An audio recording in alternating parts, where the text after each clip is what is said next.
রাধে রাধে বন্ধুরা, তোমরা সবাই কেমন আছো? আশা করি ভালোই আছো। আমিও ভালো আছি। এদিকে দেখো, সকাল সকাল কিন্তু আমার কাজ চলছে। আর কাজের মধ্যে আছে আজকে কিতা জানো, অনেক কাজ, মানে কিতা কমু, এক্সট্রা আরও অনেক কাজ আছে আজকে আমার। আর আমি আজকে ইচ্ছা করি কাজটি করতেছি, কারণ আমার লগিয়া অমাবস্যা লাগিয়া থাকলে আমার কিন্তু মানে নিরামিষ খাইতে অনেকটাই ভালো লাগে। আর নিরামিষ না খেলে কিন্তু আমার শরীরটা জানি কেমন একটা, মানে একটা মন মরা হয়ে থাকে, যেমন কোনো কিছু ভালো লাগে না। নিরামিষটা খাইলে শরীরটা যেমন একটু হালকা হালকা লাগে, মানে অনেকটাই ভাল লাগে আর কি। তো তার মধ্যে আবার কিন্তু রাত্রিবেলা আছে গ্রহণ, তার লেগে ভাবছি আজকে সবটা ধুয়া মুছে একদম পরিষ্কার করে নিরামিষ খামু।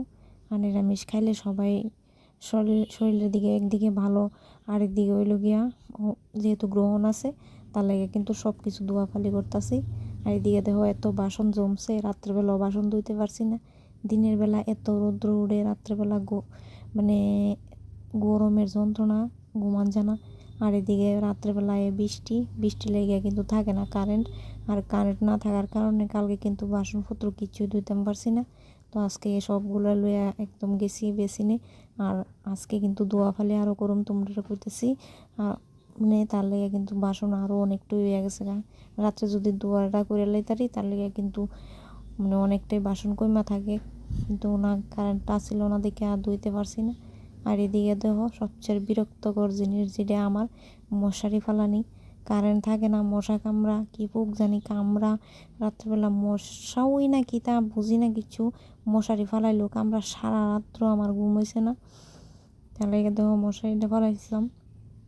মশারি ফালাইতে আমার ভালোই লাগে না, তবুও ফালাইছি শুধু হের লাগিয়া। হে তো আমার সাথে ঘুমা।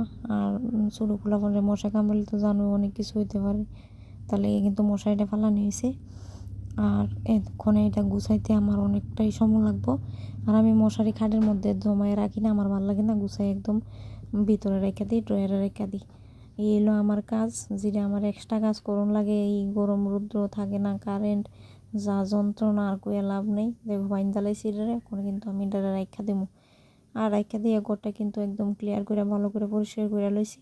আর এখানে ঘরটি একটু মুছালামো। ঘরটার মুছা কিন্তু দিয়ে গেছি বাইরে।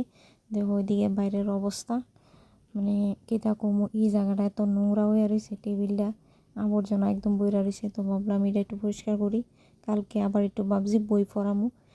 তো বই মনসা মঙ্গলের বই পড়া নিব আমরা বাড়িতে।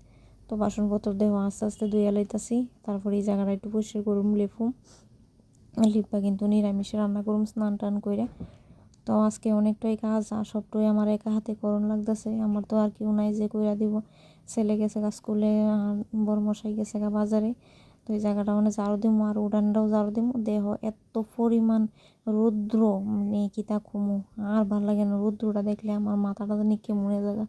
ইচ্ছা করে যে ভোরবেলা অর্ধেক রাত্রে থাকতে উঠতে জায়গায় উঠতে সব কাজ করে লাই, কিন্তু কিতা করুম, রাত্রেবেলা তো আর কোনো কাজ করুন যায় না, কারেন্ট থাকে না।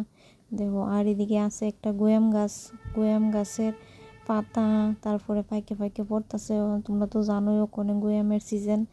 আর উড়ানের মধ্যে যদি কোনো গাছ থাকে তুলে যে কি হাল অবস্থা হয়, আর কয়ে লাভ নাই। আর দিকে তো এত বড় উড়ান ঝাড়ু দিতে দিতে আমার অনেক সময় যায়। আর আজকালকার দিনের মানুষে কিন্তু এত বড় উড়ান রাখে না, কারণ এত বড় উড়ান দরকার লাগে না, ধান নাই বন নাই, আমরা কিন্তু গৃহস্থী নাই। গৃহস্থী থাকলে এত বড় উড়ানের দরকার লাগে, তবুও আমার উড়ান বড় থাকলে ভাল লাগে। যেমন উড়ান একটু হাঁটতে টাটতে ভাল লাগে। গ্রামের বাড়িঘর একটু উড়ান না থাকলেও কিন্তু ভাল লাগে না। এই লো আর কি কাজ আমার। আর এদিকে দেখো চুলা টুলা সব কিছু লেপতাছি। আর এদিকে কিন্তু পাটা সিঁড়িটা আমি একটু ভালো করে লেপতাছি, অনেক দিন ধরে লেপা টেপা হয় না। আর একটু লেপা টেপা লইলে কিন্তু দেখতেও সুন্দর লাগে। আর যেহেতু বই পড়ামো, খিচুড়ি টিচুড়ি রান্না হইব এখানে কিন্তু চুলার মধ্যে। তো ভাবছি একটু খিচুড়ি করে লাই, সবাই যেহেতু আইবো রাত্রেবেলা, তো আর বাড়িতে গিয়ে কেউ মানে ভাত খেতো না। আর রাত্র যেহেতু এ জায়গায় বেশি, তাহলে কিন্তু ভাবলাম একটু খিচুড়ি করে লাই। অনেকটাই রাত্রে জায়গার দিকে তো দুনিয়ার কাগজ টাগজ কিন্তু পরিষ্কার করে আমি পুরা দিয়ে দিছি, চুলার মধ্যে আগুন দিয়ে দিছি। তৈরি কিন্তু চলতেছে আস্তে আস্তে, আর আমার কাজও চলতেছে আস্তে আস্তে। আর এত গরম, কিতা কোমর রোদ্র উঠছে, গরমে আমার শরীরের চামড়া একদম মানে পাতলা হয়ে গেছে গা। যে যেদিকে চুলকানি দেই, মানে খাজ যায় একটুখানে, এদিকে মানে চুলা জায়গা শরীর এরকম নরম হয়ে গেছে। আর আমি জানো গরম একদম সহ্য করতাম পারি না, তবুও মানে এই গরমে আমার কাজ করুন লাগে, আমার ইচ্ছা করে না কাজ করি। আর সব যেহেতু ধোয়াপালি করতেছি তাই ভাবলাম একটু শিল নোড়াটা ধুয়ে পাটাটা একটু ধুয়ে লাই, কারণ এটার মধ্যে কিন্তু আমি ওখানে মরিচ টরিচ মশলা করুম। তো ওইদিকে এই যে ধোয়া টোয়া করে কিন্তু ওখানে আমি স্নান করতাম জামুগা। আর এটাই লাস্ট আমার। আর গরমে দেহ বারবার হাত পা ধুইতেছি, কতবার যে ধুইতেছি এটা তো কই লাভ নাই। আর ওইদিকে স্নান টান করে বসে দেহ এত পরিমাণ ঘাম হইতেছে, মানে কি তা কমু, আমি কোনো কিছু করতেই পারতাছি না, ঘামের যন্ত্রণা ইচ্ছা করতেছে। এদিকে বালিশ নিয়ে একদম বিছনা চুপ করে শুয়ে থাকি, কিন্তু কিতা করুম, কাজ তো আমার করুন লাগবো। আর রান্না রয়েছে একদম পুরা, রান্নার কাজ কিন্তু আমার ওখানে যাওয়া লাগবো, রান্না করে রান্না করতে হইব। কেউ নাই বাড়িতে যে কেউ এরকম একটু রান্না করবো, বড় মশাই বাড়িতে নাই, দেখো এদিকে গাইম মাছুবা। তো টাটা, আবার রান্না করে আয়া তোমার সাথে আবার গল্প করুম, টাটা।